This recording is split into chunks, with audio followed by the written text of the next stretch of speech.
머리가 벗겨졌는데 우리 주교님은 아직도 머리가 나셔갖고 모자를 앞에다 쓰는데 참 보기 좋더라고. 그랬더니 은퇴 신부님 10분이 황 신부 주교님한테 가갖고 샴푸 못 쓰는지 좀 알아봐 달라고 막 그러더라고요.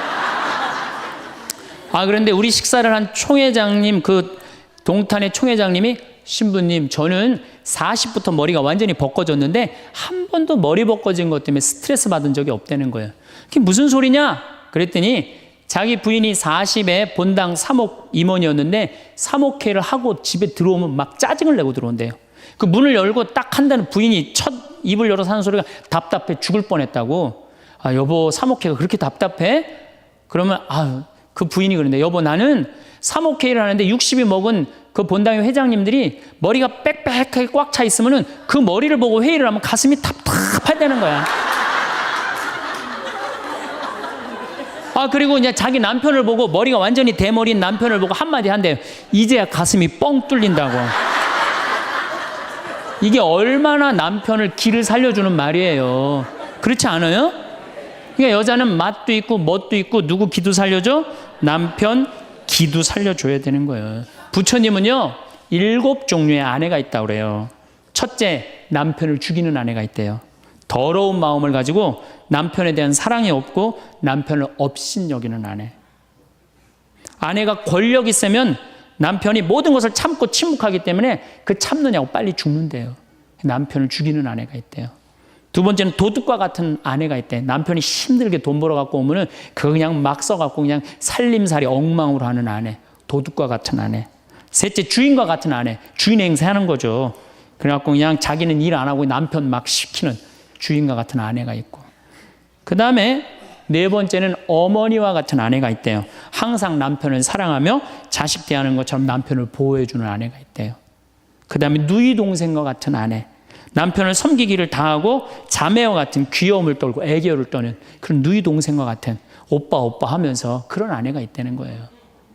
그 다음에 친구 같은 아내가 있다는 거예요. 직장에서 마치고 피곤해서 돌아오면은 남편을 반가이 맞이해주고 술 한잔을 하면서 하루를 이야기를 나누는 친구 같은 아내. 그 다음에 이건 시대에 좀 안 맞지만은 종과 같은 아내, 남편을 극진히 섬기는 아내가 있다는 거예요. 여러분들은 7번째 중에 몇 번째에 들어가세요?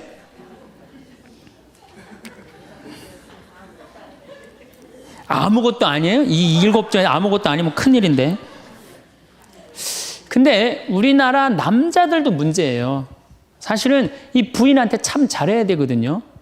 자기 믿고 따라온 사람이 얼마나 귀하게 해야 돼. 근데 우리나라 남자들 참 부인한테 말 못해요.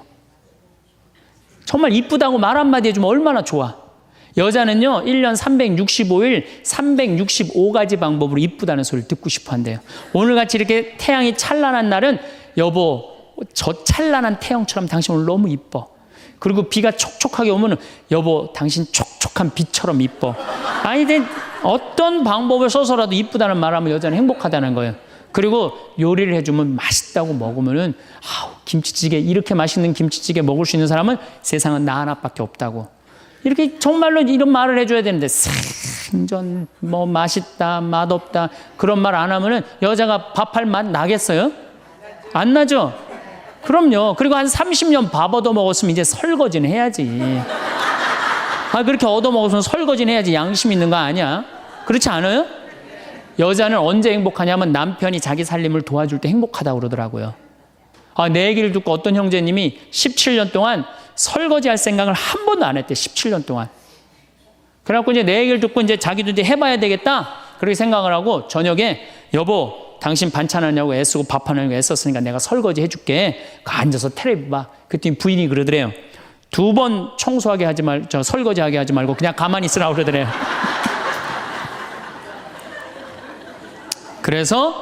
그래서 이 남편이 그랬대요. 아니야, 내가 오늘 해보고 싶어서 그래. 그리고 설거지를 했대요. 그리고 이제 그 형제는 미사 해설하러 성당에 갔는데 메시지가 왔대요. 여보, 나는 오늘 당신이 한 설거지 지금 다시 하고 있어. 하지만은 오늘처럼 행복한 날은 없어. 17년 결혼 생활 중에 오늘처럼 행복한 날은 없어. 고마워. 내 살림살이를 도와줘서. 그 메시지를 형제님이 나한테 보냈어요. 신부님, 요 조그만 거 이렇게 행복할 수 있는데 내가 왜 이제까지 안 했는지 모르겠다고. 그러니까 우리 정말 부인한테, 정말로 자매님들한테 서비스 해줘야 돼. 이제는 서로를 사랑해야 돼요. 서로를 사랑하고 아껴줘야 돼요. 근데 우리나라 남자들이 얼마나 말을 못하냐면 이게 진짜로 있었던 일이에요. 65살 먹은 형제님이 꿈을 잘 꾼 거야. 그래갖고 로또를 산 거야. 금요일 날.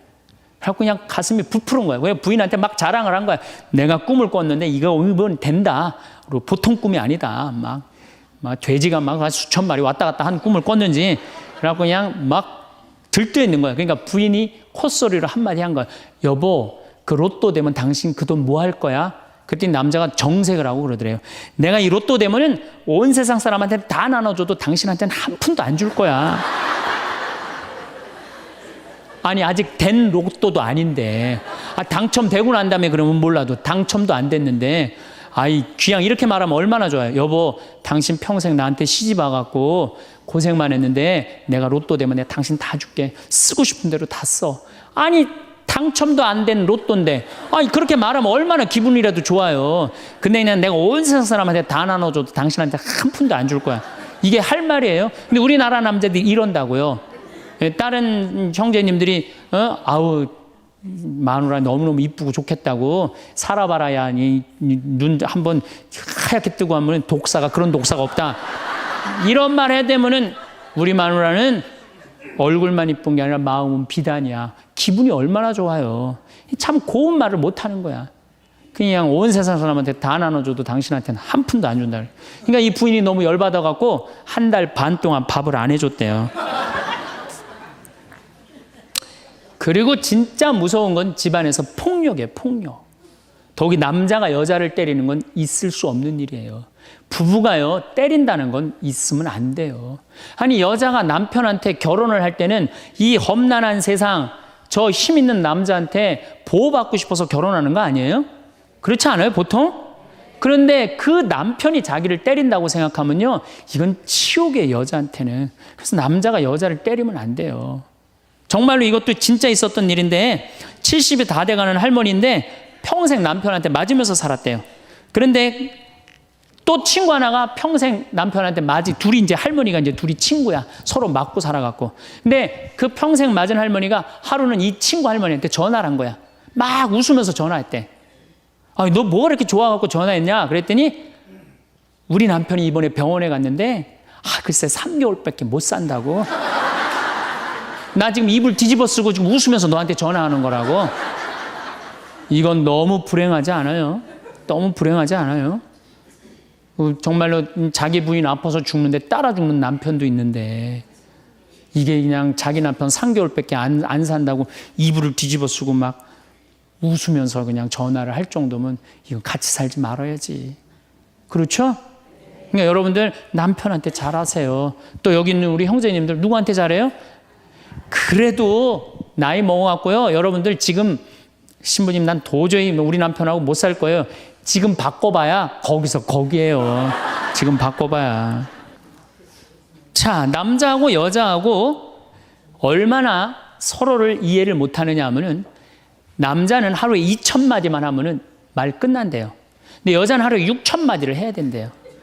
그러니까 여자가 훨씬 말이 많은 거죠. 남자는 직장에 갔다 오면 할 말 끝난 거예요. 집에 할 말이 아무것도 없는 2,000마디 이미 다 했는데 할 말. 남자로 사람으로서 할 말 끝났는데 뉴욕의 게리 머카스라는 교수가 이 통계를 냈어요. 그래갖고 여자는 남자가 남편이 집에 들어올 때만 기다리는 거야. 뭐 이웃집 아줌마 얘기도 하고 싶고 본당시 뭐 욕도 하고 싶고 막 그래갖고 기다리고 있는데 남편이 들어와서 여보, 그 집 남편은 그렇게 힘들게 돈을 버는데 여자는 맨날 찜질방 다니고 그냥 밍크코트 입고 다니고 정신 나간 여자라고. 그럼 남편은 할 얘기가 없는 거야. 쓸데없는 소리 하지 말고 밥이나 내놓으라고. 그럼 여자는 미치는 거예요. 진짜 괜찮은 남자들은 어떤 남자들이냐면은 그래 여보? 그럼 안 되지. 부인이 살림을 잘 살아야지. 남자가 그렇게 고생을 하는데 추임새를 넣어주고 속으로 외우세요. 500마디, 1000마디, 2000마디. 그래갖고 딱 속으로 4000마디 딱 끝나면 여보 이제 자자. 이래야지 이 남자는 후환이 없는 남편이에요. 여자 말을 들어줘야 돼요. 그래서 남자하고 여자하고 틀린 점이 이거야. 반대로 우리 자매님들은 여자는 흥분을 하면 5분이면 흥분이 끝난대요. 그래갖고 막 장보러 들어와갖고 막 욕을 5분만 하면은 아무 일도 없었던 듯이 부엌에 들어가고 콩나물도 따고 멸치 대가리도 딴대요. 아무 일도 없었던 듯이. 근데 남자는 5분 동안 바가지 긁을 동안 가만히 있는데요. 5분 지나면 그때부터 성질이 나기 시작한대. 근데 남자는 한번 성질이 나면 최소한 30분은 성질을 내야 된대.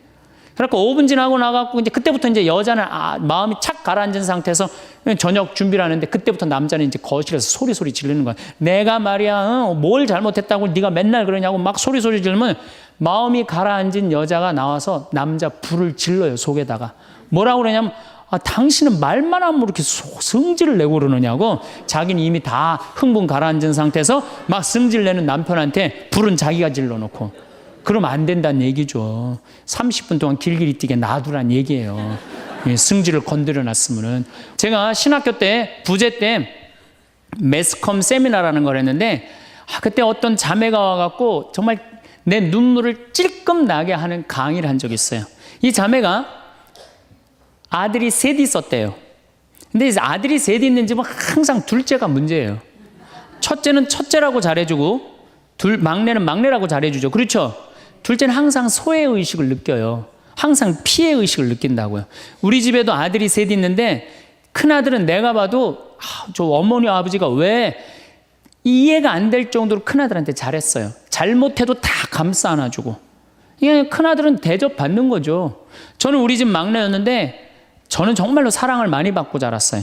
전 중고등학교 다닐 때 내가 신발을 빨아본 적이 없어요. 형들이 다 빨아줬어요. 왜 빨아줬느냐면 안 빨아주면 어머니 아버지가 혼냈으니까 막내 신발 빨게 한다고. 그래갖고 그냥 우리 집이 이제 제사를 지내도 우리 집이 이제 아버님이 장손이라 1년에 어렸을 때 13번, 14번 제사를 지냈어요. 제사를 지내면은 제일 탐나는 게 제사상에 문어다리가 제일 맛있잖아요. 그런데 그냥 큰아들은 큰아들이라고 챙겨주고 막내는 막내라고 알아서 해주는데 둘째 형은 문어다리 차지가 안 가는 거예요. 그래갖고 이제 제사 끝나고 나면 이제 고시리 한다고 그러잖아요. 귀신 마중 나가면은 우리 식구들은 다 나가는데 둘째만 안 따라 나가는 거예요. 왜 안 따라 나가냐면 문어다리 훔치려고. 자기가 훔치지 않으면은 자기 챙겨줄 사람 아무도 없잖아요. 우리 둘째 형은 제사가 지나고 일주일이 지나도 2주일이 지나도 문어다리 물고 다녀요. 자기 어디다 감춰놨는지 모르는데. 그래갖고 제가 지금 얼마 전에 한 2년 전인가 설날 집에를 갔어요. 마침 설날은 제사를 지내니까 가갖고 물어봤어요. 아직도 둘째 형 문어다리 훔치느냐고 그랬더니 형하고 누나가 오늘도 문어다리가 없어졌다는 거예요. 그거 훔친 거지. 그러니까 50이 돼서도 그 어렸을 때 자기가 소외된 거, 피해의식을 보상받고 싶은 거예요. 근데 이 집에 이제 아들이 이제 중학교 3학년, 초등학교 6학년, 초등학교 3학년 세 아이가 있었대요. 근데 마침 그날은 초등학교 6학년 둘째 아들만 집에 있었대요. 그래서 이 자매님이 남편한테 여보 둘째 아이 좀 데리고 목욕탕에 들어가서 목욕 좀 시키라고. 그래갖고 뭐 아빠도 뭐 집에 있으니까 둘째 아들 이제 목욕을 시킨다고 목욕탕에 이제 들어갔대요. 근데 5분이 지났는데 남편이 얼굴이 새빨개져갖고 막 뛰쳐나왔대. 옷도 제대로 안 입고. 당신 왜 애 목욕 시키라고 했더니 왜 뛰쳐나오냐? 당신 먼저. 여보 내가 목욕을 하러 들어갔는데 저놈이 이상한 말을 한다는 거예요. 그래서 무슨 말을 하느냐고. 아니 나도 벗고 이제 자기도 이제 둘째 아들도 옷을 벗었는데 딱 옷을 벗었는데 둘째 아들이 눈을 똑바로 뜨고 아버지한테 그러더래요. 아버지도 벗고 나도 벗었으니까 우리 남자 대 남자로 아무것도 안 걸쳤으니까 솔직하게 말 좀 해보자고. 그래서 이놈은 무슨 얘기를 하느냐. 아니 초등학교 6학년 놈이 딱 빨개 벗고 아버지도 벗고 나도 벗었으니까 우리 솔직하게 얘기 좀 해보자고 그러니까 얼마나 당황스러워요. 그래서 무슨 얘기냐 그랬더니 아버지는 날 정말로 사랑하는 거냐. 무슨 소리냐. 지난 겨울에 아버지가 밤에 두부 심부름 시켰을 때 난 너무너무 밤에 나가는 게 무서웠다. 왜냐하면은 동네에 불량 형들이 걸리면 돈을 뺏고 그래서 난 밤에 나가는 거 너무너무 싫었다. 중학교 3학년 큰형도 있는데 내가 그래서 큰형 왜 안 시키냐고. 그러니까 아버지가 나한테 소리 지르고 나한테 갔다 그래서 내가 울면서 갔다 왔다. 내가 그렇게 무서운데 얼마나 내가 서러웠는지 알았느냐. 그 아버지 나 사랑하는 거냐. 내가 그렇게 마음고생하는 걸 아냐. 뭐 아버지 할 말 없지. 또 아니 내가 구두 닦았을 땐 한 번도 칭찬도 안 하는데 막내가 아버지 구두 닦으면 그렇게 좋아하고 칭찬하고 500원도 주고 그러는데 왜 나는 한 번도 그런 적이 없느냐. 그리고 우리 아들 셋이서 인사할 때 잘 다녀오시라고 그럴 때 내 머리 쓰다듬은 적 있냐. 한 번도 없다. 막내 머리만 쓰다듬어 줬지. 날 사랑하는 거냐. 아들이 그냥 그렇게 물어보는 거예요. 당황스러운 거죠. 부모는 항상 세 아들 다 사랑한다고 그러지만은 자식이 느끼는 건 너무너무 섭섭했던 거죠. 그래서 이 아빠가 너무너무 당황스러워갖고 그랬대요. 나는 너를 너무 믿었기 때문에 심부름도 시킨 거고, 난 너를 너무너무 믿었기 때문에 막내 어리니까 이렇게 한 거지. 난 이 셋 중에 너를 너무너무 사랑한다. 그리고 너무 당황스러워서 그냥 옷도 그냥 대충 입고 뛰쳐나온 거예요. 그 자리에서 너무 있기 미안해갖고. 그래갖고 제가 어떻게 하나 보라고 그랬더니 문을 빼꼼히 열고 보니까 아들이 눈에는 눈물이 뚝뚝뚝 떨어지는데 입에는 미소가 있더라는 거예요. 아빠가 날 사랑한다고 그러니까. 그러니까 누가 사랑하는 게 커요? 자식이 부모 사랑하는 게 큰 거예요. 그 사랑을 부모가 까먹고 자꾸 자식한테 못되게 하는 거죠. 그래서 여러분들 정말로 우리가 부모라는 게 중요해요. 아버지가 없는 자식들은 참 힘들어요. 아버지가 없는 자식들은. 여러분들 그 삼국 통일을 한 궁예, 왕건, 견우, 후백제, 거기에 궁예 얘기를 좀 할게요. 궁예가요, 뭐 역사적으로 뭐 확실하진 않지만 47대나 48대 경문왕 아들이었대요. 이 셋 중에 제일 난 사람이에요. 왕건은 귀족 아들이고 견우는 평민 아들이야. 근데 궁예는 왕의 아들이었어요. 근데 아버지 없이 자랍니다. 아버지 없이 자라요. 아버지 없이 자라는 사람들은요, 심리학자들이 얘기를 하기에 1살서부터 3살 때까지가 가장 중요하대요. 이때 아버지 엄마가 안아주고 뽀뽀해주고 엄마 아빠라고 그럴 때 격려해주고 기저귀 갈아주고 이럴 때 아이들은 뭐가 생기느냐면 신뢰심이 생긴대요. 세상은 믿을 만한 데다. 그리고 그냥 아이가 막 걸을 때 옆에서 박수 쳐주고 걸음 뛸 때, 그럼 아이들이요, 그 굉장히 심리적으로 안정감을 준다는 거예요. 그런데 이때 아버지가 없는 아이들은 심리적으로 굉장히 불안하다는 거예요. 여러분들, 이 아빠가 아이들 이 목마 태워주면은 애들 좋아해요, 안 좋아해요? 좋아하죠? 그런데 아빠 키가 1m 70이고 애가 50cm면 2m 20이에요. 그 꼭대기에 올라가고 또 애는 아빠 머리를 잡고 막 까르르 넘어가지 않아요? 좋아갖고 아빠 머리를 잡고 걔는 무의식 속에 이런 생각을 갖는데요. 세상은 이렇게 높아도 믿을 만한 데다. 이 든든한 아버지가 있으니까. 그런 믿음이 생긴다는 거예요. 그런데 궁예는 그랬던 경험이 한 번도 없었던 거야. 그러니까 나중에는 사람을 의심을 하기 시작하는 거예요. 의심하기 시작하는 거예요. 그래갖고 나중에 관심법이라는 걸 개발해요. 그래갖고 네가 의심하는지 안 의심하는지 내가 안다. 그래갖고 그냥 친아들도 그냥 의심도 안 하는데 너 의심한다고 그러고 죽이고, 결국 누구까지 죽여요? 자기 부인하고 아들까지 죽여요. 그리고 마지막으로 쓸쓸한 최후를 맞이해요. 신부님, 나는 우리 남편이 일찍 죽어갖고 우리 애들 그냥 혼자 키웠는데 너무 섭섭합니다. 아버지 없이도 훌륭하게 자라는 사람 간혹 있어요. 그게 누구냐면 오바마가 아버지 없이 자라잖아요. 할머니 손에서 얼마나 훌륭해요. 그렇죠? 그러나 일반적으로 보면은 그렇다는 거예요. 아버지가 굉장히 중요한데, 근데 슬픈 거는 우리나라는 아버지가 있어도 없는 것 같아요. 아버지가 있어도 애는 학원 다니냐고 그냥 정신 팔려가고 아버지는 돈 번다고 해갖고 서로 사랑을 쌀 시간이 없는 거, 서로 사랑을 쌀 시간. 그런데 이 아버지와 끈이 굉장히 기가 막힌 분이 한 분 계세요. 아버지와 자식 사랑이 아주 두터운 분이 한 분 계세요. 그분이 누구냐면 바로 예수님이에요. 예수님처럼 아버지와 사랑이 깊은 사람이 없어요. 여러분들, 세례받을 당시 예수님이 물 위에 올라오시자 마르코복음 1장 11절에 뭐라고 그러냐면 너는 내가 사랑하는 아들, 내 마음에 드는 아들이다 라고 하느님 아버지께서 아들을 얼마나 사랑하는지 확인시켜줘요. 그 마태복음 11장 25절 27절을 보면은 아버지, 하늘과 땅의 주님, 지혜롭다는 자들과 슬기롭다는 자들에게는 이것을 감추시고 철부지들에게는 드러내 보이시니 아버지 감사드립니다. 그렇습니다. 아버지의 선하신 뜻이 이렇게 이루어졌습니다. 나는 아버지께서는 모든 것을 나에게 넘겨주셨습니다. 그래서 아버지 외에는 아무도 아들을 알지 못합니다. 또 아들 외에는, 그리고 그가 아버지를 드러내 보여주려는 사람 외에는 아무도 아버지를 알지 못합니다. 그냥 예수님 입만 열면 아버지 얘기를 해요. 입만 열면은. 또 하느님 아버지도 아들한테 각별한 사랑을 해. 거룩한 변모 마태복음 17장 보면은 이렇게 얘기해요. 이는 내가 사랑하는 아들, 내 마음에 드는 아들이니 너희는 그의 말을 들어라.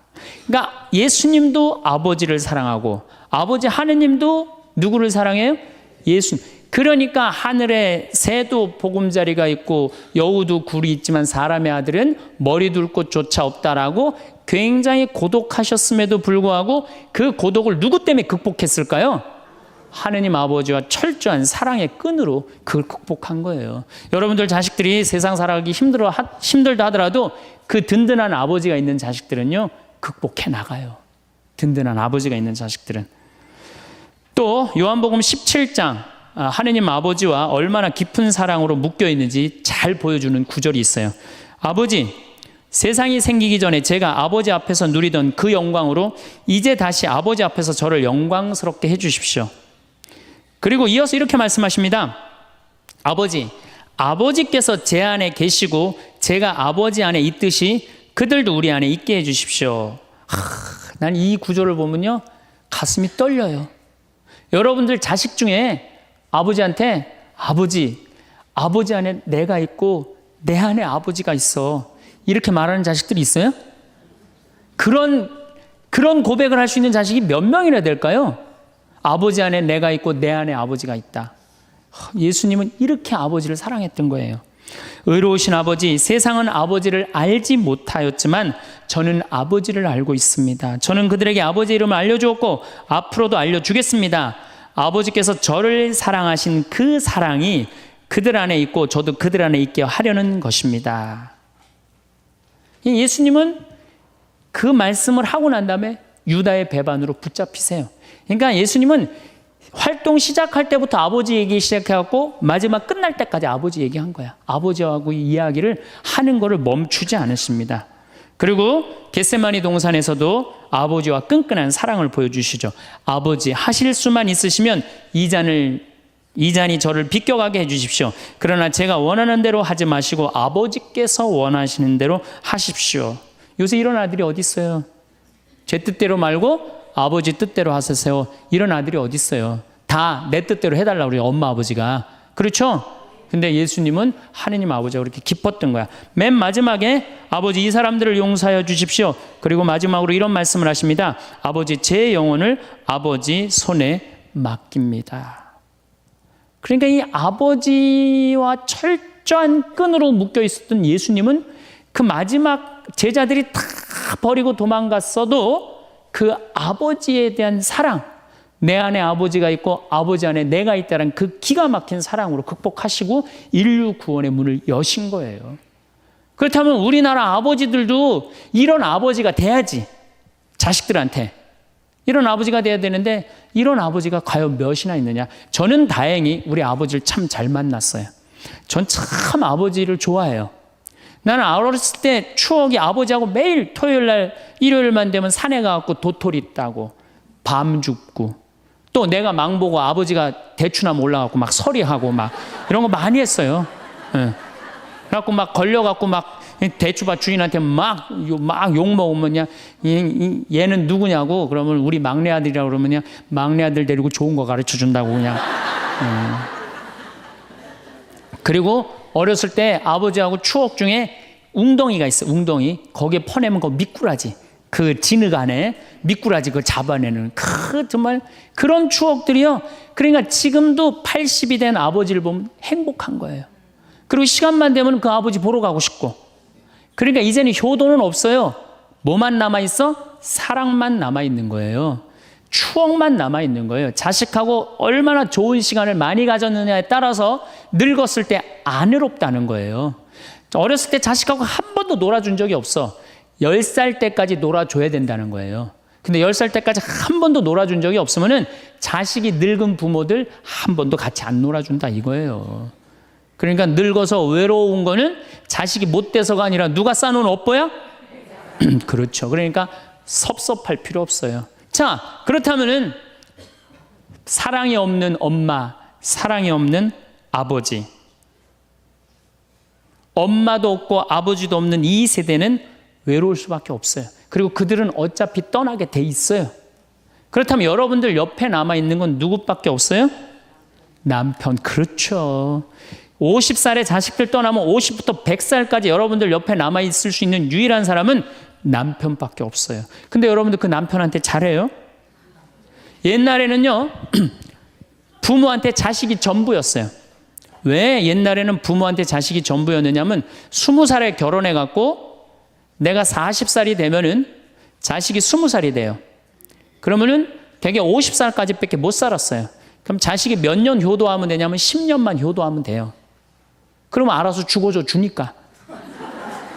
그러니까 옛날엔 자식이 부모한테 애절해서 안 애절했어요? 애절했어요. 그리고 20살 먹은 아들이 왜 50살 먹은 부모한테 죽지 말라고 왜 그렇게 손가락 깨물어서 입에 단지해주고 허벅지 살 잘라갖고 울며 불며 죽지 말라고 그랬을까요? 20살 된 이 아들은 동생이 17살, 14살, 11살, 8살, 5살, 2살 동생이 줄줄이 있는 거야. 근데 엄마 아빠가 지금 죽으면 이거 누가 키워야 돼? 자기가 키워야 되니까 죽지 말라고 그러는 거예요. 죽어도 이거 누구까지 다 키우고 죽어? 막내까지 키우고 죽어라 이거야. 근데 만약에 우리 엄마 아버지가 막내까지 다 키웠다? 그럼 엄마 아버지 나이가 60이 되는 거예요. 그래서 60까지 산 부모한테 너무 고맙다고 차려준 잔치가 환갑잔치예요. 근데 이 환갑진갑 다 받아먹고 갈 생각을 해요, 안 해요? 안 하잖아요. 이게 큰 문제예요. 그러니까 자식이 모시다가 지치는 거예요. 그러니까 부모 60, 70부터는요 부모 관심 없어요. 그러면은 50 넘어서는 누가 옆에 있어요? 남편밖에 없어요. 여러분들 지금 우리나라 100살 이상이 몇 명이냐면 2,500명이에요. 100살 이상이. 90세 이상이 몇 명이냐면 9만 명이에요. 80세 이상은 몇 명이냐면 80만 명이에요. 70세 이상은 몇 명이냐면 240만 명이에요. 그러니까 이제 안 죽어. 안 죽어요. 여기 죄송하지만 60세 넘으신 분들 손 들어보세요. 손 들어 괜찮아요. 이게 문제라는 거예요, 이게. 자식은 이미 떠나 있고 50 넘었고 60 넘어갖고는 누가 옆에 있어요? 남편밖에 없어요. 그러면은 자식한테 잘해야 됩니까? 남편한테 잘해야 됩니까? 남편한테 잘해야 돼요. 우리나라는요, 안사람, 바깥사람 제도가 있어요. 그래갖고 안사람은 집에서 애 놓다 죽고 바깥사람 바깥에서 돈 벌다 죽었어요. 근데 이게 의술이 좋고 영양이 좋고 고생을 안 하다 보니까 바깥사람이 50이 넘어도 안 죽는 거야. 안 죽어갖고 직장에서 쫓겨나갖고 집안에 들어와서 안사람이 돼버려요. 딱 안방에 이제 들어앉아 있는 거죠. 예. 근데 집안에 들어와갖고 부인 일을 도와주면 좋은데 도와줘요, 안 도와줘요? 안 도와주고 그냥 할 일 없으니까 마누라 하는 일 챙겨내, 안 챙겨내요? 챙겨내죠? 미치는 거지 그때부터. 젊었을 때는 맛있는 거 차려놓고 여보 일찍 들어와 그래도 생전 안 들어오더니 이제 50 넘어서면 굳이 집에 안 들어와도 되는데 때 따라 철 따라 집에 들어오네. 그러니까 여러분들이 자식들 품에 안하고 키울 때는 외로운지 몰라요. 그렇죠? 근데 자식 떠나고 나면은 체인징 파트너를 해요. 이쁜 자식은 떠나고 쭈글쭈글한 남편이 돌아오는 거야. 그런데 50부터 110살까지 살려면은 젊었을 때 같이 여행 다니는 추억도 있어야 되고 젊었을 때 사랑도 쌓여 있어야지 50 넘어갔고 100살까지 그 추억 먹고 살 거 아니에요. 근데 그런 추억이 하나도 없어. 그 50 넘어갖고 와갖고 그냥 잔소리만 하고 그냥 그러면은 그 남편이 싫은 거예요. 그러니까 서로 한 집에 살지만은 각방 따로 쓰고 외롭게 사는 거죠. 그래도 여러분들은 괜찮아요. 여러분들은, 우리 신부들은요 진짜 불쌍해요. 생각을 해봐요. 20살에 신학교 들어갔어요. 그래서 30에 신부 돼요. 그래갖고 옛날엔 75세 은퇴였어요. 75세 은퇴. 75세는 그래도 괜찮았어요. 은퇴하고 그냥 거의 바로 이제 세상 떠나시니까 요즘 70세로 은퇴가 내려왔어요. 그리고 이제 65세로 내린대요. 65세 은퇴해도 된다. 이렇게 내린대. 왜? 서울교구 우리 보좌 신부님들 뭐 10년, 12년, 13년 하잖아요. 그러니까 빨리 은퇴할 사람 빨리 하고 보좌들 빨리 본당 내보내야 되니까 빨리 은퇴해라 이거야.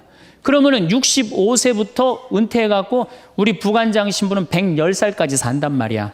그러면은 20살에 신학교 들어가고 65세까지 45년 혼자 살아. 그래갖고 65세 은퇴하고 110살까지 또 혼자 살아. 45년, 90년 혼자 사는 거야. 그래서 나는 우리 신부님들 은퇴시키는 거 반대하는 신부예요. 65세 은퇴시켜갖고 다시 보좌 신부로 발령을 내라.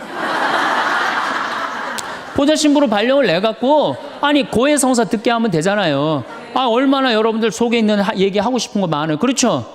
아 그럼 고해성사 듣게 하고 또 굳이 신부님들 65세 넘어갖고 강론 안 해도 돼요. 미사 없는 강론하게 하면 되잖아. 강론하라 그러면 또 헨소리 또 하고 헨소리 또 하고 그러실 수 있으니까 얼마나 좋아. 차라리 65세에 은퇴시킬 거면 아예 60에 은퇴를 시켜서 장가를 그냥 보내라. 늙어선 좀 안 해롭게. 농담이에요, 농담. 우리보다는 여러분들이 훨씬 덜 외롭다는 거예요. 그렇지 않아요? 여러분들 남편도 있고 자식도 있고 손자도 있잖아요. 그러면 그 소중한 사람들한테 사랑하면서 살아야지. 우린 사랑할 사람도 없는데 여러분 사랑할 사람이 있잖아요. 그럼 조금만 내가 잘하면 되는데 그게 안 되는 거예요. 우리나라 여자들이요. 이 세상이 너무너무 여자 살기 좋은 세상이 돼갖고 여자들이 지금 뭐가 뭔지도 모르고 살아요. 집에서 남편들, 여러분들 남편들이 200만 원, 300만 원 벌어갖고 돈 갖다 주잖아요. 여러분들 길 지나가다 보면은 여러분들 10,000원 주는 사람 있어요? 지나가는 남자가? 없죠? 남편은 200만 원, 300만 원 한 달 뼈 빠지게 갖고 갖다 주잖아요. 그럼 잘해줘야 될 거 아니야. 그렇지 않아요? 그것도 1, 2년 갖다 준 것도 아니고 20년, 30년 갖다 줬으면 잘해줘야 될 거 아니야. 근데 집에서 그런 기가 막힌 남편 왕대접 해줘요? 개 다음으로 대접해. 개 다음으로. 집에 마누라 자식 먹여 살린다고 이마가 땅바닥에 닿도록 인사하고 다니는 거. 여러분들 남편들 다 나가면 그래요. 그럼 집에서 왕대접 해줘야 될 거 아니야. 집에서도 왕대접 못 받아. 직장에서도 왕대접 못 받아. 어디 가면 왕대접 받아요. 룸사롱 가면 왕대접 받아요. 룸사롱 가면 막 그냥 가슴이 볼랑말랑한 옷 입고 그냥 여자들이 그냥 허벅지 트어진 치마 입고 그냥 머리도 그냥 생머리 싹 하고 그냥 사장님 오셨느냐고 그냥 팔짱도 끼고 그냥 술도 따라주고 그냥 또 그냥 안주 드시라고 그냥 땅콩 오징어 말아갖고 입에 막 넣어주고. 얼마나. 그러니까 30만 원, 40만 원 쓰는 게 안 아까운 거예요. 대한민국의 룸사롱으로 남자를 몰아내는 건 누가 몰아내는 거냐? 여자들이 난 몰아낸다고 생각해요. 여자들이. 마누라라는 게 아침에 출근할 때 보면 막 사자머리를 해갖고 막 귀신 눈을 해갖고 그냥 여보 다녀와 그냥 다녀오게 하고 난 다음에 다녀오라고 그래야지. 예쁘게 차려입고 문 입구에서 여보 다녀와. 그러면 내가 이렇게 이쁜 마누라 있는 집에 돌아와야 돼. 그런 마음으로 나가서 일할 거 아니야. 사자머리 밥도 제대로 안 챙겨주고 그냥 다녀오라고 그러고. 또 대한민국 남자들은 또 착해요. 또 다녀오랜다고 저녁에 여보 나 다녀왔어. 예. 근데 아직도 그냥 사자머리를 하고 그냥 텔레비 보고 앉아있으면 어느 남자가 집에 들어가고 싶겠어요. 그렇지 않겠어요? 그래서요, 사람은요, 부부는요, 사는 맛이 있어야 돼요. 사는 맛이. 50이 넘으면요, 남자가 테스토스테론은 없고 에스트로겐만 있어요. 여성 호르몬이 자꾸 나와요. 그래서 성적인 능력이 사라져요. 성적인 능력이 사라지니까 50 넘은 남자들은 무슨 낙으로 사느냐면 먹는 낙으로 사는 거예요. 먹는 낙으로. 그냥 50만 되면 말하는 거 좋아하고 먹는 거 좋아한단 말이야. 근데 이 남자는 50이 넘으면 먹는 걸 좋아하는데 50이 넘은 여자는 이 세상에서 제일 하기 싫은 게 밥이야, 밥.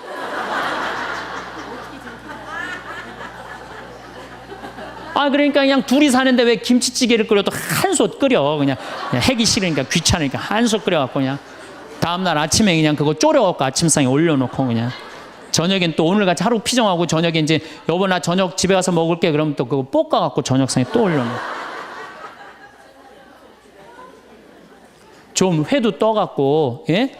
여기 가깝잖아요. 회시장 가갖고 우럭 회 맛있잖아요. 매운탕도 떠갖고 소주도 한 병 사고 그래갖고 그냥 허벅지 트어진 치마 이브닝 드레스도 하나 딱 입고 저녁에 남편 들어오면 여보 이거 내가 한 거야 딱 술 따라주면 남자가 얼마나 살맛이 나요. 사는 맛 나지 않겠어요? 예, 좀 신선로도 좀 해갖고 탁 하고 짜장면도 좀 만들어주고 베트남 국수도 좀 해서 주고 요즘 뭐 또 순대 또 그냥 유명한 데 많잖아요. 전화하면 택배로 다 보내주잖아요. 순대도 탁 썰어갖고 그냥 간 썰어갖고 그냥 소주 한 잔 탁 하고. 신부님 무슨 돈으로 그런 걸 합니까? 애 휴학시키고 자식은 무슨 자식이야. 지금 누구밖에 없어요? 부부밖에 없어요. 애 휴학시키고 그렇게 하세요. 신부님 난 휴학시킬 자식이 없는데 집 잡혀요. 나이 드신 분들은 은행에 가고 집 잡혀갖고 다 쓰세요. 자식 물려줄 생각하지 말고. 예. 그래야지 사는 맛으로 사는 거 아니에요. 그리고 부부는 사는 맛으로도 살아야지만 사는 멋으로도 살아야 돼. 사는 멋이 있다. 멋있게 살아야 될 거 아니에요. 근데 나는 제일 가슴 아픈 우리 자매님들이 어떤 분들이냐면은 자기를 꾸미지 않는 분들이에요. 이쁘게 좀 이쁜 옷도 사 입고 그래야 되는데 생전 아니 자기가 무슨 군인이야? 집에 있어도 파마를 해도 꼭 철모 뒤집어 쓴 거 딱 1년 내내 풀어지지도 않는 거 쓰고 앉아갖고 그냥 생전 그냥 마누라라는 게 그냥 맵시 있는 옷 한 번 제대로 입지도 않고. 그럼 남편이 사는 맛이 있어요? 사는 멋이 있어요? 좀 꾸며야죠, 본인이.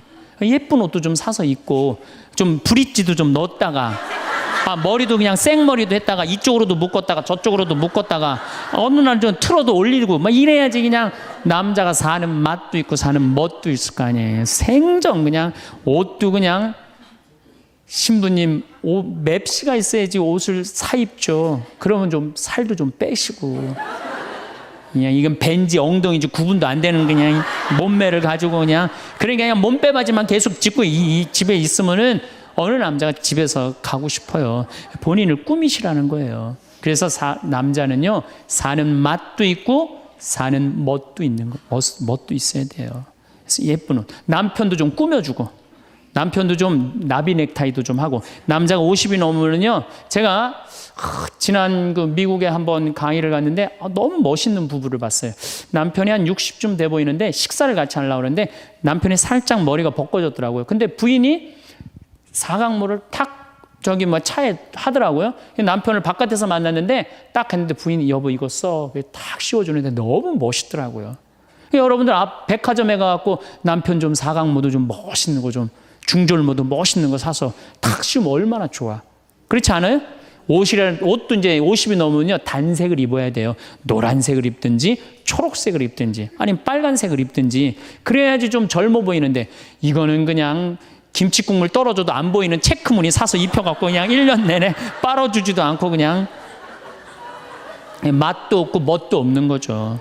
그래서 좀 무슨 돈으로 애 휴학시키고 자식은 무슨 자식이에요. 여러분들 이제 50이 넘어가갖고요 여러분들의 유일한 동반자는 누구밖에 없다? 남편밖에 없다. 그럼 남편한테 잘해줘야죠. 50이 넘으면 또 남자들도 문제는 문제예요. 이 남자는 50이 넘어가면 친구가 없어져요. 오로지 방에만 있는 거, 집에만. 근데 여자는 바뀌어, 또 성격이 바뀌어. 50이 넘으면 친구가 너무 많아. 그냥 맨날 만나러 나가야 되는데 그냥 이 남자고 여자고 이제 서로 힘든 거죠. 또 그냥 50, 60 넘은 남자들은 씻지도 않아. 그냥 냄새 나고 그냥 이러니까 그냥 남편 옆에 가까이 가기도 싫은 거죠. 예. 근데 이 부부가요 서로 애인같이 살아야 돼요. 우리 자매님들 자기를 애인같이 꾸며야 돼요. 그래서 언제든지 집에서도 깔끔하고 예쁘게 차려입으면 남자가 기분이 좋잖아요. 집도 좀 화분도 좀 예쁜 거 좀 해놓고 여행도 좀 다니고 둘이 공연도 좀 가고 극장도 좀 보러 다니고 이래야지 그냥 사는 맛도 나고 사는 멋도 날 거 아니에요. 그래서 제발 좀 성지순례 좀 가세요. 제가 여러분들한테 꼭 부탁하고 싶은 거는 옛날에 중세시대는요 성제 집 다 팔아 갖고 갔어요. 다 팔아서 그냥 예루살렘 가는 걸로 끝나는 거예요. 거기서 죽어도 여한이 없다고. 그러니까 여러분들도 예수님 어제 복음에 자케오 얘기 나왔죠? 그 예리고 얼마나 좋아요. 그리고 그냥 갈릴레아도 좀 호수도 가보고 얼마나 좋아요. 신부님 무슨 돈으로? 휴학시키고 그 돈이면 충분해요. 한번 갔다 오면은요 신앙이 틀려지거든요.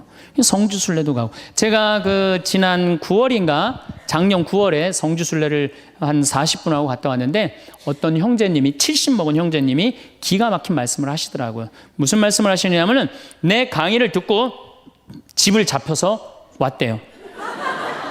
근데 가만히 생각을 해보니까 집은 은행에 잡히면 대출을 해준대요. 은행에 잡히면 대출해주잖아요. 근데 나이는 대출해주는 데가 아무 데도 없대요. 여러분들 누가 나이 대출해줘? 한 살이라도 더 먹기 전에, 다리에 힘 풀리기 전에 갔다 오셔요. 그리고 내가 성주순례를 가면은 너무 행복해하는 거, 자매님들이.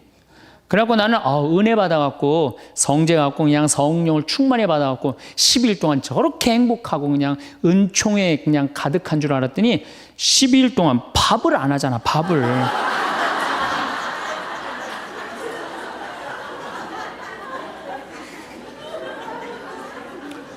남편, 부부는 맛도 있고 멋도 있어야 되지만 기도 살려줘야 돼. 남편 기도 살려줘야 돼요.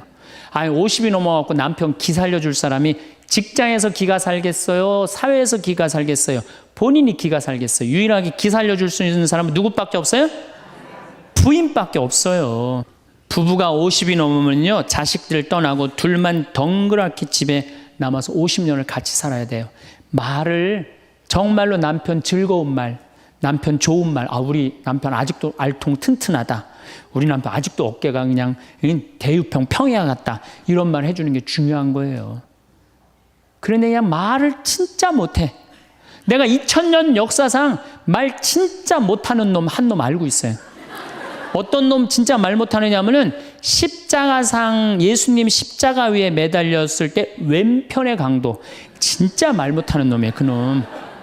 이제 십자가 매달렸어. 너무 아파. 자기도 이제 죽기 일보 직전이고 옆에 구세주라는 사람도 옆에 있단 말이야. 그냥 이 사람이 막 분이 치밀었나 봐요. 야, 네가 무슨 구세주냐? 네가 구세주라면 너도 살리고 나도 살려봐라. 너도 죽는 주제에 무슨 구세주냐? 막 욕을 해댄 거예요. 그러니까 예수님이 그냥 매달려갖고 아파 죽겠는데 이놈이 이상한 소리 하니까 대꾸도 안 해요. 대꾸도 안 해. 성서 보면은 그냥 가만히 계세요. 근데 내가 2000년 역사상 진짜 말 잘하는 사람 한 사람 알고 있어요. 그게 누구냐면 오른편 강도예요. 얼마나 말을 잘하느냐면은 그렇게 얘기를 하니까 이 왼편에 있는 강도를 혼내요. 야, 이놈아, 니놈하고 나는 죽어도 싸. 강도 짓을 했으니까. 근데 저분이야말로 무슨 죄가 있어? 가난한 사람, 병든 사람 함께 해주고 인간 사랑하신 분인데, 그리고 이 강도가 한마디 해요. 주님, 마지막 날에 저를 기억해 주십시오. 그러니까 그냥 예수님이 왼편에 있는 놈한테는 대답도 안 하던 예수님이 그렇게 아파도 오른편에 있는 강도한테 한마디 해요. 너야말로 오늘 나와 낙원에 들 것이다. 이 말 한마디 잘한 바람에 그냥 예수님하고 1호로 천당에 올라간 사람 아니야. 그렇지 않아요? 루카복음 23장에 나오는 얘기예요. 루카복음에. 그러니까 여러분들 남편 칭찬을 해주세요. 남편. 어쨌든 우리가 이 인생을 외롭게 살고 싶지 않다면은 부부가 사랑하는 수밖에 없어요. 그래야만이 우리 인생이 풍요로워요. 더욱이 여러분들 노년 50년, 60년 부부밖에 없어요. 훈련하면 된대요. 그 부부 사랑 훈련하는 그 많은 책자를 읽어보면요, 그 서로 훈련이 안 돼 있어서 그렇지 훈련하면 서로 사랑한대요. 그리고 외롭지 않다는 거예요. 다음 시간에는 이제 정말로 그렇다면 구체적으로 우리가 외롭지 않는 방법에 대해서 이야기를 나누도록 하겠습니다. 감사합니다. 문득 거울 앞에 섰을 때 낯선 얼굴을 마주하는 것 같은 순간이 있습니다. 매일 보던 얼굴인데도 어쩐지 오랜만에 만난 사람처럼 어색하게 느껴지는 그런 때 말입니다. 바쁘게 살아오면서 잊고 지냈던 나라는 사람과 다시 만나게 되는 이 시간은 누구에게나 조금은 낯설고 조금은 막막하게 다가옵니다. 하지만 이 순간은 잃어버린 시간이 아닙니다. 오히려 이제껏 미처 돌보지 못했던 나 자신에게 온전히 집중할 수 있는 귀한 선물과도 같은 시간입니다. 지금부터 함께 나를 위한 시간을 어떻게 채워갈 수 있을지 천천히 이야기해 보겠습니다. 우리는 평생을 함께할 가장 오래된 친구가 있습니다. 바로 나의 몸입니다. 이 몸은 수많은 날들을 함께 견뎌온 동반자입니다. 그런데 우리는 종종 이 소중한 친구를 잊고 지냅니다.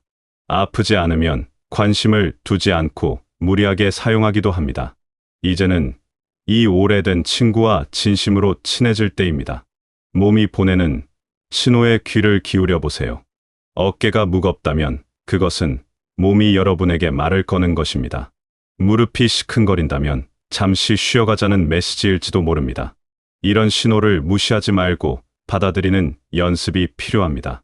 오늘은 좀 쉬어가고 싶구나 하고 몸의 목소리를 들어주세요. 따뜻한 물에 발을 담그고 싶다는 몸의 요청을 들어주세요. 이것이 바로 나를 존중하는 가장 기본적인 태도입니다. 식사 시간은 단순히 배를 채우는 시간이 아닙니다. 하루 중 나를 위해 특별히 마련한 의식과도 같습니다. 창가에 앉아 햇살을 느끼며 천천히 한 숟가락씩 음식을 음미해 보세요. 좋아하는 그릇에 음식을 정성껏 담아보는 것도 좋습니다.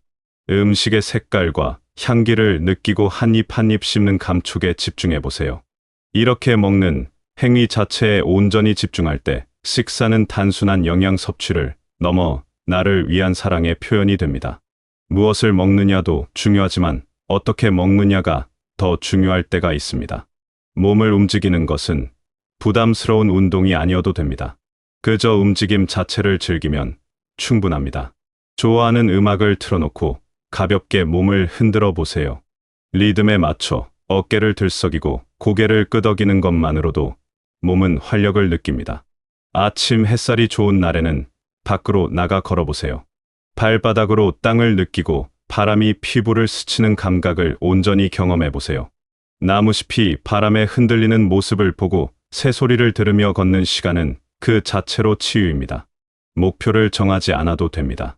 그저 움직이는 것 자체가 즐거움이 될 수 있도록 나만의 방법을 찾아보세요. 마음도 집처럼 정리가 필요한 공간입니다. 우리는 살면서 많은 감정들을 마음속에 쌓아둡니다. 서운했던 기억이나 후회스러운 일들이 먼지처럼 쌓여 마음의 공간을 좁게 만듭니다. 이제는 이런 묵은 감정들을 하나씩 비워낼 때입니다. 과거의 어떤 선택이 마음에 걸린다면 그때의 나는 그럴 수밖에 없었다고 이해해 주세요. 그 순간 나는 최선을 다했고 그것만으로도 충분했다고 말해 주세요.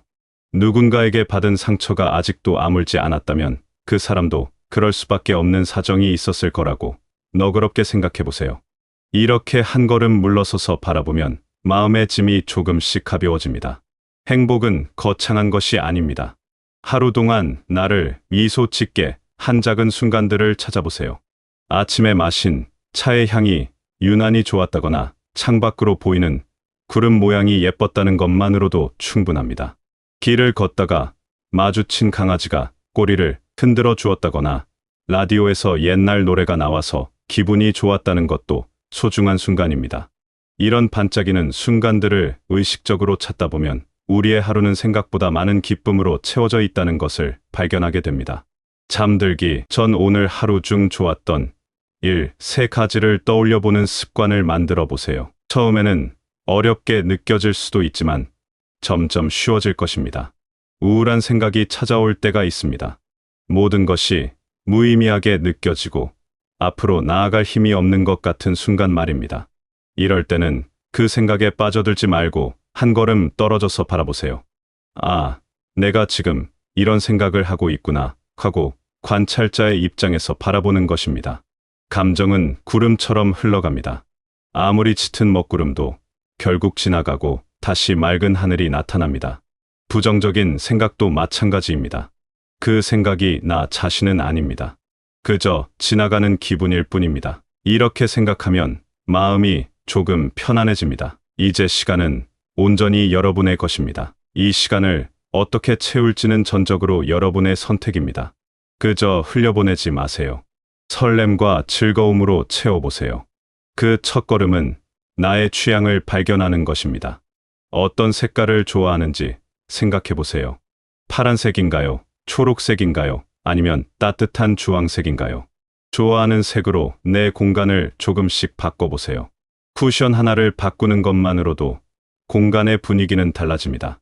어떤 음악을 들을 때 마음이 편안해지는지 탐색해보세요. 잔잔한 클래식일 수도 있고 경쾌한 팝송일 수도 있습니다. 옛날 가요를 들으면 마음이 따뜻해지는 사람도 있을 것입니다. 좋아하는 음악을 찾았다면 하루 중 1시간은 음악을 들으며 보내는 것도 좋습니다. 음악에 온전히 집중하며 듣다 보면 마음이 평화로워집니다. 어떤 향기를 좋아하는지도 알아보세요. 꽃향기일 수도 있고 바다 냄새일 수도 있습니다. 빛냄새나 흙냄새를 좋아하는 사람도 있습니다. 좋아하는 향을 집 안에 두고 가끔 깊이 들이마셔 보세요. 향기는 우리의 기억과 감정을 깨웁니다. 좋은 향기를 맡는 것만으로도 기분이 좋아집니다. 세상에 대한 호기심을 되살려 보세요. 저건 뭘까 하고 궁금해하는 마음을 허락하세요. 나도 한번 해볼까 하는 용기를 내보세요. 산책하다가 처음 보는 꽃을 발견하면 이름을 찾아보세요. 동네에 새로 생긴 가게가 있다면 들어가 보세요. 텔레비전에서 재미있는 요리가 나오면 따라 만들어 보세요. 이런 작은 탐험들이 일상의 생기를 불어넣습니다. 무언가 새로운 것을 배우고 싶다면 시작해 보세요. 잘해야 한다는 부담감은 내려놓으세요. 그림을 그리고 싶다면 서툴러도 괜찮습니다. 중요한 것은 붓을 쥐고 색을 칠하는 그 순간의 즐거움입니다. 악기를 배우고 싶다면 음이 틀려도 좋습니다. 소리를 만들어내는 과정 자체가 기쁨입니다. 글을 쓰고 싶다면 문장이 삐뚤빼뚤해도 됩니다. 내 생각을 글로 옮기는 경험이 소중합니다. 정원을 가꾸는 것도 좋습니다. 작은 화분 하나로 시작해도 됩니다. 씨앗을 심고 물을 주며 기다리는 시간은 우리에게 인내를 가르쳐 줍니다. 새싹이 돋아나는 것을 보면 생명의 신비를 느낍니다. 꽃이 피면 말할 수 없는 기쁨이 찾아옵니다. 식물을 돌보는 일은 나 자신을 돌보는 일과 닮아 있습니다. 요리를 해보는 것도 좋습니다. 재료를 손질하고 불 앞에 서서 음식이 익어가는 과정을 지켜보는 시간은 명상과도 같습니다. 완성된 음식을 예쁜 그릇에 담아 천천히 먹으면 그것은 나를 위한 작은 잔치가 됩니다. 잘 만들어지지 않아도 괜찮습니다. 그 과정에서 느끼는 집중과 몰입이 중요합니다. 손으로 무언가를 만드는 것도 추천합니다. 뜨개질이나 자수 같은 바느질일 수도 있고 종이접기나 만들기일 수도 있습니다. 손끝에 집중하며 무언가를 완성해가는 과정은 마음을 안정시킵니다. 완성품이 멋지지 않아도 됩니다. 만드는 동안 느꼈던 평화로움이 가장 큰 보상입니다. 사진을 찍어보는 것도 좋습니다. 특별한 카메라가 없어도 됩니다. 핸드폰으로도 충분합니다. 일상에서 아름다운 순간을 포착하려고 노력하다 보면 세상을 보는 눈이 달라집니다. 평범했던 풍경 속에서 특별한 장면을 발견하게 됩니다. 빛의 각도나 그림자의 모양에 관심을 갖게 됩니다. 이렇게 세상을 새로운 눈으로 바라보는 연습을 하다 보면 삶이 더욱 풍요로워집니다. 산책 코스를 다양하게 바꿔보세요. 항상 가던 길이 아닌 다른 길로 걸어보는 것입니다. 익숙하지 않은 길을 걷다 보면 새로운 발견이 있습니다. 처음 보는 집이나 가게가 나타나고 전에는 몰랐던 공원을 발견하기도 합니다. 같은 동네라도 다른 길로 걸으면 완전히 다른 곳처럼 느껴집니다. 날씨의 변화를 즐겨보세요. 비 오는 날에는 창가에 앉아 빗소리를 들어보세요. 눈 오는 날에는 밖으로 나가 눈송이가 내리는 것을 바라보세요. 바람 부는 날에는 나뭇가지가 흔들리는 모습을 관찰해 보세요. 자연의 변화를 의식하며 살다 보면 계절의 순환을 온몸으로 느끼게 됩니다. 여러분 주변의 작은 것들에 감사하는 마음을 가져보세요.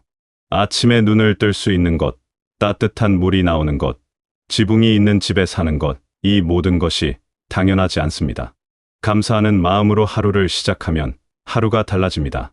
잠들기 전에도 오늘 하루 감사한 일들을 떠올려 보세요. 작은 것에 감사하는 습관은 삶을 더욱 풍요롭게 만듭니다. 혼자 있는 시간을 두려워하지 마세요.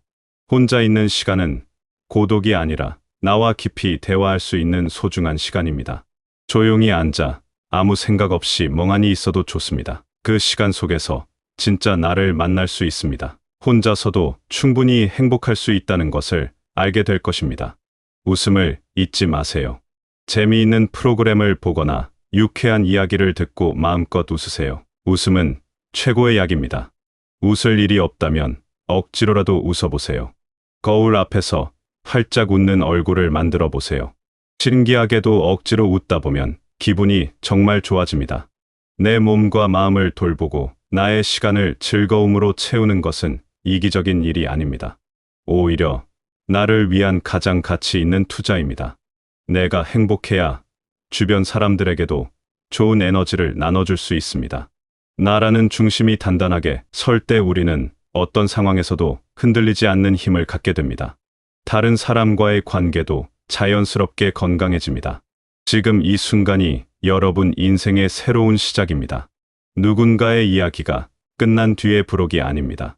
바로 지금부터 펼쳐지는 여러분이 주인공인 새로운 이야기의 첫 장입니다. 이 이야기를 어떻게 써 내려갈지는 전적으로 여러분의 선택입니다. 두려워하지 마세요. 서두르지도 마세요. 한 걸음씩 천천히 나아가면 됩니다. 여러분은 이미 충분히 많은 것을 해내며 살아왔습니다. 이제는 그 무게를 내려놓고 가벼운 마음으로 나를 위한 시간을 살아갈 자격이 있습니다. 완벽하지 않아도 괜찮습니다. 매일 조금씩 나아지면 됩니다. 실수해도 괜찮습니다. 다시 시작하면 됩니다. 중요한 것은 포기하지 않는 것입니다. 여러분의 하루하루가 따뜻한 햇살처럼 포근하고 봄바람처럼 상쾌하기를 바랍니다.